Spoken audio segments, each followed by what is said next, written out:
বন্ধুরা, এক হয় একা থাকা, আর আরেকটা হয় নিজেকে একা করে দিয়ে একাকিত্বকে অনুভব করা। যতই আমাদের টেকনোলজি অনেক অ্যাডভান্স হোক না কেন, আমরা চাঁদে যতই পৌঁছে যাই না কেন, আমাদের অবচেতন মন বা সাবকনসিয়াস মাইন্ড সেই গতিতে এখনো উন্নত হতে পারেনি। সে এখনো ভাবে যে প্রাচীনকালে যেমন আমরা একসঙ্গে দলবদ্ধ হয়ে থাকতাম, স্বীকার করতাম, ভাবতাম যে যদি আমরা দলবদ্ধ হয়ে না থাকি, না স্বীকার করি, তাহলে আমাদের শিকার হয়তো আমাদের স্বীকার করে দেবে। আর এই কারণেই আমাদের ব্রেন আজও একা থাকাকে একটা বিপদের সংকেত হিসেবে ভাবে।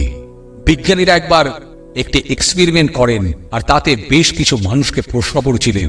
প্রশ্নটা এই ছিল যে আপনারা আপনাদের খারাপ চিন্তার সাথে একা থাকতে পছন্দ করবেন নাকি ইলেকট্রিক শক নিতে। শুনে অবাক হবেন যে 65% লোক ও 25% মহিলা পছন্দ করেছিলেন ইলেকট্রিক শককে। মানুষ নিজের সঙ্গে 15 মিনিট একা থাকতে পারে না।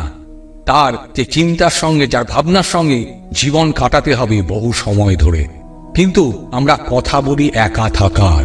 জঙ্গলের সিংহ একাই থাকতে পছন্দ করে, কিন্তু তার জীবনে এরকম অনেক পরিস্থিতি আসে যখন হায়নার দল তাকে ঘিরে ধরে। আর জানবেন, এই সমস্যায় সে একা ফিল করে না, নিজেকে একা ভাবে না, কারণ সে জানে এই সবকিছুর জন্য আমি একাই যথেষ্ট। আর আপনারা জানবেন যে গ্রুপ সবসময় ফলোয়ারদেরই হয়, লিডার একাই লিড করে এগিয়ে যায়। সিংহ কখনো বাধ্য হয়ে একা থাকে না, সে তার ইচ্ছাতেই থাকে, এটা তার চয়েস। এই দুনিয়াতে যত সাকসেসফুল মানুষ আছেন তারা একা থাকতেই পছন্দ করেন। তারা ইন্ট্রোভার্ট হন। বিল গেটস মাইক্রোসফটের প্রতিষ্ঠাতা, তিনি কখনো কখনো তার পরিবারের থেকে, টেকনোলজির থেকে একা অনেক দূরে চলে যান কিছুদিনের জন্য। আর এর কারণ হিসেবে উনি বলেছেন যে এর ফলে ওনার ক্রিয়েটিভিটি বাড়ে, ওনার মনে নতুন নতুন আইডিয়া আসে। আর এই ধরনের মানুষরা কিন্তু কোনো প্রকার বাধ্য হয়ে একা থাকেন না, থাকেন নিজের ইচ্ছাতে। কারণ তারা জানেন যে একজন একা মানুষ সমস্ত কিছুই করতে পারে। আমি আজ একা থাকার 4টি উপকারিতা বলবো, যা শুনলে আপনারাও একা থাকার কথা ভাববেন। কাজেই ভিডিওটা প্লিজ শেষ অবধি দেখবেন, আর ভালো লাগলে আমার চ্যানেলটা সাবস্ক্রাইব করবেন, লাইক করবেন, আর বেল আইকনটা প্রেস করবেন। 1 নম্বর, নিজের ক্রিয়েটিভিটি বাড়ান। নিকোলা টেসলা, যিনি একজন বিখ্যাত বৈজ্ঞানিক ছিলেন, যার জন্য আজ আমাদের বাড়িতে ইলেকট্রিসিটি এসছে, যার জন্য আমাদের বাড়িতে আজকে লাইট জ্বলছে, তিনি প্রায় 300টিরই বেশি আবিষ্কার করেছেন। তিনি বলেন যে be alone there is the secret of invention, be alone that is when the ideas are born. একা থাকলে অনেক অনেক নতুন আইডিয়া মাথায় আসবে। নিকোলা টেসলা যত আবিষ্কার করেছেন, তিনি সমস্ত কিছু একা ল্যাবে বসে করেছিলেন। একটি রিসার্চে জানা গেছে যে যখন আপনি একা থাকেন, তখন আপনার ব্রেনের ডিএমএন মানে ডিফল্ট মোড নেটওয়ার্ক বেশি কাজ করে। আর এই নেটওয়ার্ক অ্যাক্টিভ হবার জন্যই মানুষ ক্রিয়েটিভ ভাবতে আরম্ভ করে, তার ব্রেনে নতুন নতুন আইডিয়া আসতে শুরু করে। আইজ্যাক নিউটন মাধ্যাকর্ষণের আবিষ্কারও করেছিলেন যখন তিনি একাই গাছের নিচে বসেছিলেন। আপনারা যে ভিডিওটা দেখছেন তার স্ক্রিপ্টও কিন্তু আমি একা বসেই বানাই। 2, নিজের ফোকাস বাড়ান। যখন আপনি একা থাকবেন, তখন সেই সবার থেকে দূরে থাকবেন যারা আপনার কনসেন্ট্রেশনকে ব্রেক করে দেয়। আর একা থাকলেই দেখবেন আপনার ফোকাস একই জায়গাতে আছে, যা আপনি হাজার চেষ্টা করলেও সরাতে পারবেন না।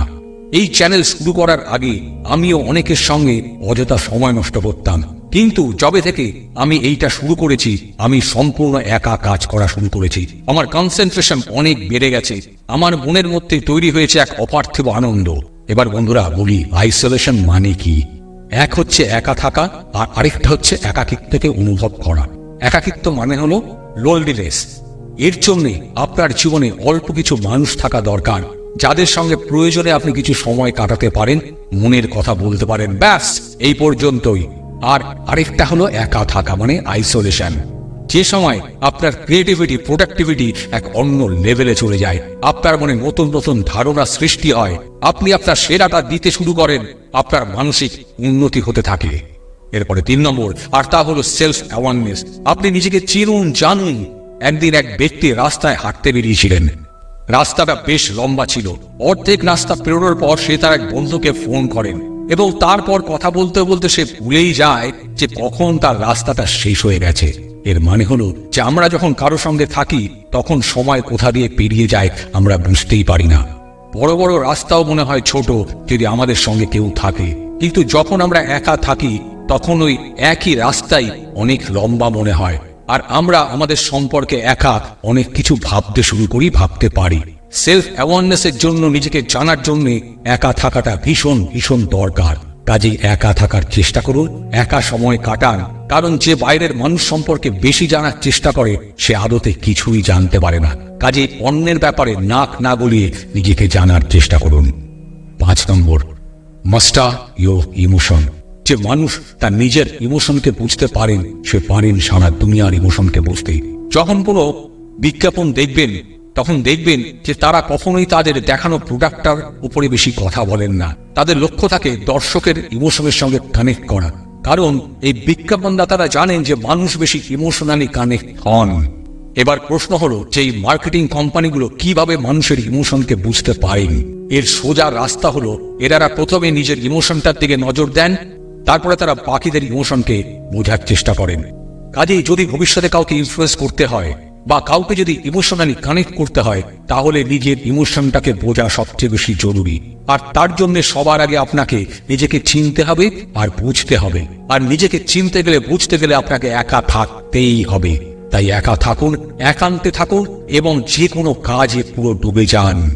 আর একদিন সেই দিন আসবে যেদিন সবাই আপনার দেখা পেতে, আপনার সঙ্গে একটিবার দেখা করার জন্য পাগল পাগল হয়ে উঠবে, আপনার বাড়ির চারপাশে দাঁড়িয়ে ভিড় করবে।